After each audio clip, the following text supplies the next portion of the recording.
இஸ்ரவேலின் வல்லவராகிய ஆண்டவர். ஆகையால் சேனைகளின் கர்த்தரும் இஸ்ரவேலின் வல்லவருமாகிய ஆண்டவர் சொல்லுகிறதாவது, ஓஹோ, நான் என் சத்துருக்களில் கோபம் ஆறி என் பகைஞருக்கு நீதியைச் சரிக்கட்டுவேன். நான் என் கையை உன்னிடமாய் திருப்பி உன் களிம்பு நீங்க உன்னை சுத்தமாய் புடமிட்டு உன் ஈயத்தையெல்லாம் நீக்குவேன். உன் நியாயாதிபதிகளை முன்னிருந்தது போலவும் உன் ஆலோசனைக்காரரை ஆதியில் இருந்தது போலவும் திரும்ப கட்டளையிடுவேன். பின்பு நீ நீதிபுரம் என்றும் சத்திய நகரம் என்றும் பெயர் பெறுவாய். சீயோன் நியாயத்தினாலும் அதிலே திரும்பி வருகிறவர்கள் நீதியினாலும் மீட்கப்படுவார்கள். துரோகிகளும் பாவிகளுமோ ஏகமாய் நொறுங்குண்டு போவார்கள்.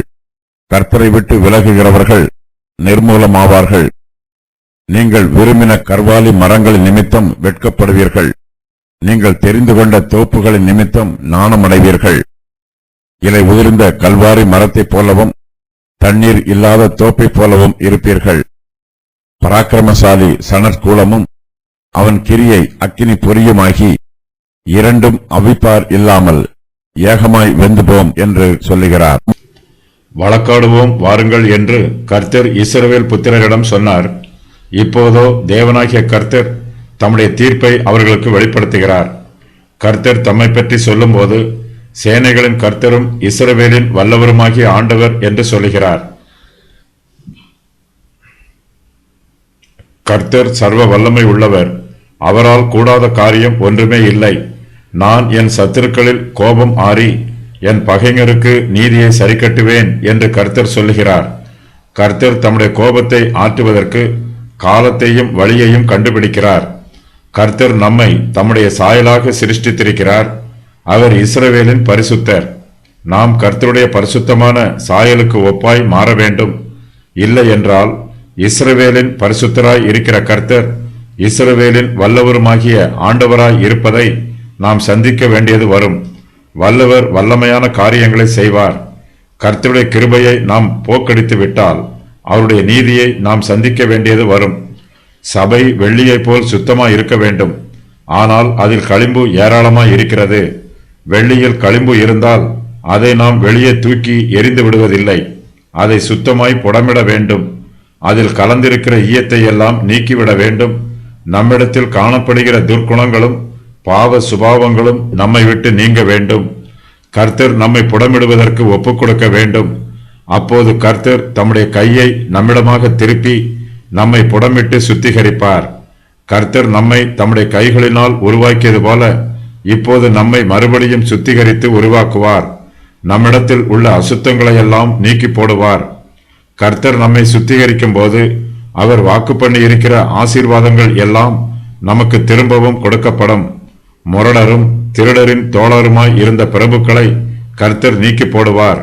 அதற்கு பதிலாக நியாயாதிபதிகளை முன்னிருந்தது போலவும் நம்முடைய ஆலோசனைக்காரரை ஆதியில் இருந்தது போலவும் திரும்ப கட்டளையிடுவார். தீங்கு செய்தவர்களுக்கு விரோதமாக தண்டனை கொடுக்கப்படும்.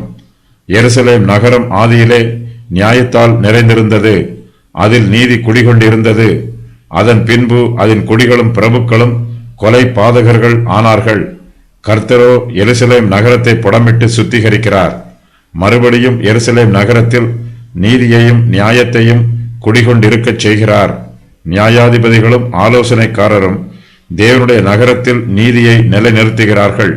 வழக்குகளை நீதியாய் விசாரிக்கிறார்கள். இதனால் வேசியாய் இருந்த நகரம் இப்போது மறுபடியும் நீதிபுரம் என்றும் சத்திய நகரம் என்றும் பெயர் பெறுகிறது. கர்த்தர் மனுஷருடைய இருதயத்திலே நீதியை ஸ்தாபிக்கிறார். அவர்களுடைய ஜீவியங்களை தம்முடைய நீதியினாலும் நியாயத்தினாலும் சத்தியத்தினாலும் ஆளுகை செய்கிறார். மனுஷர் இதுவரையிலும் உலக பிரகாரமான காரியங்களினால் ஆளுகை செய்யப்பட்டார்கள். இப்போதோ கர்த்தருடைய ஆவியானவர் ஜனங்களுடைய இருதயங்களை ஆளுகை செய்கிறார். கர்த்தரால் ரட்சிக்கப்பட்டவர்கள் அவருக்காக மீட்கப்படுகிறார்கள். சீயோன் நியாயத்தினாலும் அதிலே திரும்பி வருகிறவர்கள் நீதியினாலும் மீட்கப்படுவார்கள். அதன் பின்பு சீயோன் நீதிபுரம் என்றும் சத்திய நகரம் என்றும் பெயர் பெறும். தேவனால் சுத்திகரிக்கப்படாதவர்கள் அழிந்து போவார்கள். கர்த்தர் இல்லை என்று மறுதலித்தவர்கள், கர்த்தருக்கு விரோதமாக கலகம் பண்ணியவர்கள் எல்லோரும் நொறுங்குண்டு போவார்கள். பக்தியின் வேஷத்தை தரித்துக்கொண்டு துன்மார்க்கமாய் ஜீவித்தவர்கள் அழிந்து போவார்கள். துரோகிகளும் பாவிகளும் ஏகமாய் நொறுங்குண்டு போவார்கள். கர்த்தரை விட்டு விலகுகிறவர்கள் நிர்மூலமாவார்கள். கர்த்தரை ஆராதிக்காமல் விக்கிரகங்களை ஆராதித்தவர்கள் அழிந்து போவார்கள். அவர்கள் கர்வாலி மரங்களினால் தங்களுக்கு விக்கிரகங்களை தெரிந்து கொண்டார்கள். தங்களுக்கு தோப்பு விக்கிரகங்களை உண்டு பண்ணினார்கள். அவர்கள் அழிந்து போகும்போது, நிர்மூலமாகும்போது இவர்களுடைய விக்கிரகங்கள் இவர்களுக்கு உதவி செய்யாது. தாங்கள் விரும்பின கர்வாலி மரங்களின் நிமித்தம் இவர்கள் வெட்கப்படுவார்கள். தாங்கள் தெரிந்து கொண்ட தோப்புகளின் நிமித்தம் நாணமடைவார்கள். இஸ்ரவேலரின் பரிசுத்தரை தங்கள் தெய்வமாக தெரிந்து கொள்ளாமல் கர்வாலி மரங்களையும் தோப்பு விக்கிரகங்களையும் தங்கள் தெய்வமாக தெரிந்து கொண்டார்கள். இப்படிப்பட்ட துரோகிகளும் பாவிகளும் ஏகமாய் நொறுங்குண்டு போவார்கள் என்றும், கர்த்தரை விட்டு விலகி தோப்பு விக்கிரகங்களிடத்தில் சேர்ந்தவர்கள் நிர்மூலமாவார்கள் என்றும் கர்த்தர் சொல்லுகிறார். இவர்களுக்கு வெட்கமும் உண்டாகும், நாணமும் உண்டாகும், நிர்மூலமும் உண்டாகும். இவர்களுக்கு அழிவு நியமிக்கப்பட்டிருக்கிறது. பேல் பணியும், நேபோ குனியும். அவைகளின் விக்கிரகங்கள் காட்டு மிருகங்களுக்கும் நாட்டு மிருகங்களுக்கும் சுமையாகும். நீங்கள் சுமந்த சுமைகள் இளைத்து போன மிருகங்களுக்கு பாரமாயிருக்கும்.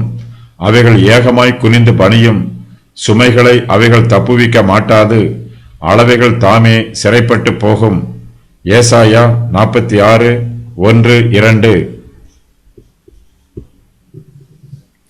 விக்கிரக ஆராதனைக்காரர்களுக்கு அவர்கள் விரும்புகிற கர்வாலி மரங்களும் உதவி செய்யாது, தோப்புகளும் உதவி செய்யாது. அவர்களால் தங்களுக்கு தாங்களே உதவி செய்து கொள்ளவும் முடியாது.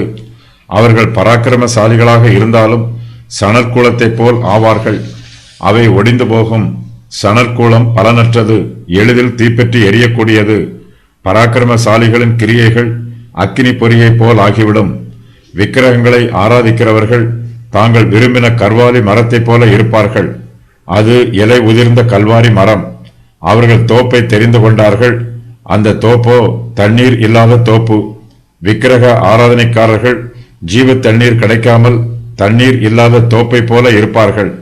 கர்வாலி மரமும் சணற்கூலமும் அவிப்பார் இல்லாமல் ஏகமாய் வெந்து போகும். ஆகாஸ் ராஜாவின் காலத்தில் யூதேயா தேசத்தில் விக்கிரக ஆராதனை அதிகமாய் இருந்தது. ஆனாலும் எசேக்கியாவின் காலத்தில் ஜனங்கள் தங்கள் பாவங்களுக்கு மனம் வருந்தி மனம் திரும்பி கர்த்தரிடத்தில் வந்தார்கள். தேசத்தில் ஆவிக்குரிய மறுமலர்ச்சியும் எழுப்புதலும் உண்டாயிற்று. கர்த்தர் எருசலேம் நகரத்தை பார்த்து, நீ நீதிபுரம் என்றும் சத்திய நகரம் என்றும் பெயர் பெறுவாய் என்று சொன்னது எசேக்கியா ராஜாவின் காலத்தை குறிக்கும் என்று வேத பண்டிதர்கள் சொல்லுகிறார்கள். இஸ்ரவேல் புத்திரர் பாபிலோன் சிறையிருப்பில் இருந்து திரும்பி வந்தார்கள். இஸ்ரவேலுக்கு திரும்பி வருகிறவர்கள் நீதியினாலும் நியாயத்தினாலும் மீட்கப்படுவார்கள். கர்த்தர் தம்முடைய கிருபையினாலும் இரக்கத்தினாலும் தம்மிடத்தில் வருகிறவர்களை ஆசீர்வதிப்பார். புதிய ஏற்பாட்டு சபையே புதிய எருசலேம் என்று வேத பண்டிதர்களில் சிலர் வியாக்கியானம் சொல்லுகிறார்கள். இதுவே நீதிபுரம், இதுவே சத்திய நகரம். புதிய ஏற்பாட்டு சபை சுவிசேஷ ராஜ்யம். சபையில் உள்ள விசுவாசிகள் மீது பரிசுத்த ஆவியானவர் ஊற்றப்படுகிறார். அவர் தம்முடைய பிள்ளைகளை சகல சத்தியத்திற்குள்ளும் வழிநடத்துகிறார்.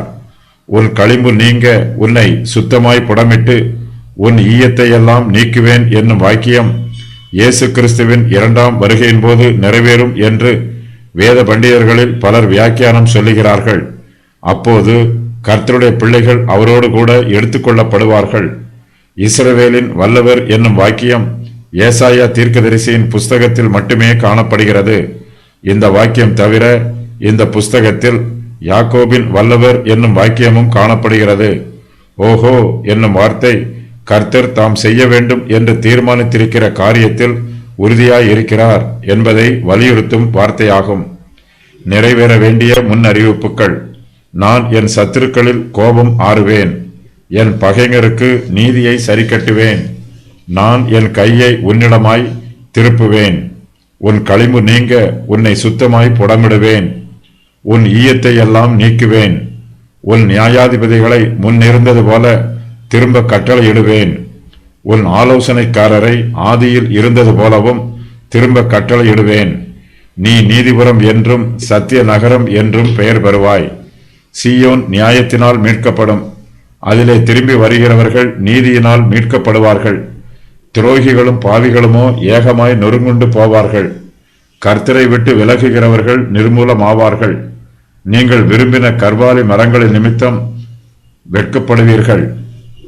நீங்கள் தெரிந்து கொண்ட தோப்புகளின் நிமித்தம் நாணமடைவீர்கள். இலை உதிர்ந்த கல்வாரி மரத்தைப் போலவும் தண்ணீர் இல்லாத தோப்பைப் போலவும் இருப்பீர்கள். பராக்கிரமசாலி சணற்கூலமும் அவன் கிரியை அக்கினி பொரியுமாகி இரண்டும் அவிப்பார் இல்லாமல் ஏகமாய் வெந்து போகும். கர்த்தர் எருசலேமின் மீதும் யூதாவின் மீதும் தமது கையை திருப்பி அவர்களுக்கு நியாய தீர்ப்பை அனுப்பி அவர்களை தம் பக்கமாக அழைத்து வருவதற்கு சித்தம் கொண்டிருக்கிறார். நெருப்பில் உலோகத்தை புடமிடும்போது அதில் உள்ள அசுத்தங்களும் கழிவுகளும் வெளியேறி உலோகம் சுத்தமாயிருக்கும். எருசலேமின் வருங்கால பெயர்கள்: நீதிபுரம், சத்திய நகரம், கர்த்தருடைய நகரம், இஸ்ரவேலுடைய பரிசுத்தரின் சீயோன், எப்சிபா, நான் அவளில் பிரியமாயிருக்கிறேன். தேடிக்கொள்ளப்பட்டது, கைவிடப்படாத நகரம், கர்த்தருடைய சிங்காசனம், பச்சையான ஒலிவ மரம், எங்கள் நீதியாயிருக்கிற கர்த்தர், ஏகோவா ஷம்மா, கர்த்தர் அங்கே இருக்கிறார்.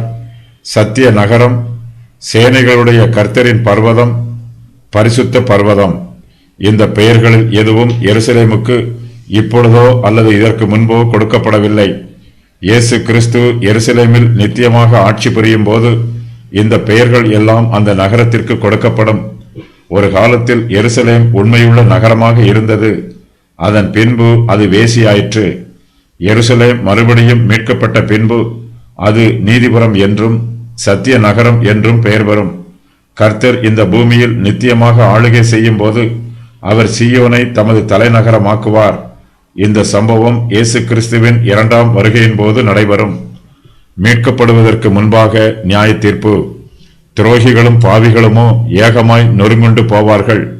கர்த்தரை விட்டு விலகுகிறவர்கள் நிர்மூலமாவார்கள். விக்கிரகங்களின் மீது நியாய தீர்ப்பு. விக்கிரக தோப்புகள் மீது நியாய தீர்ப்பு. இலை உதிர்ந்த கர்வாலி மரத்தைப் போல அழிக்கப்படுவார்கள். தண்ணீர் இல்லாத தோப்பை போல அழிக்கப்படுவார்கள். பராக்கிரமசாலி சணற்கூலம் போல வெந்து போவான். விக்கிரகங்களை செய்தவர்களின் கிரியை அக்கினி பொறியாகும். விக்கிரகங்களும் அதை செய்தவர்களும் வெந்து போவார்கள். நியாய தீர்ப்பின் அக்கினியை யாராலும் அவிக்க முடியாது. கர்வாலி மரங்களை விக்கிரகங்களை செய்வதற்கு பயன்படுத்தினார்கள். ஏசாயா 1:29 கர்வாலி மரங்கள் என்று பன்மையிலும், ஏசாயா 1:30 கர்வாலி மரம் என்று ஒருமையிலும் கூறப்பட்டிருக்கிறது. ஏராளமான மரங்களாக இருந்தது. ஒரே மரமாக எண்ணிக்கையில் குறையும் வரைக்கும் அவர்கள் கர்வாலி மரங்களினால் விக்கிரகங்களை செய்திருக்கிறார்கள். ஆகையினால் தோப்புகளாக இருந்தது தோப்பாக குறைந்துவிட்டது.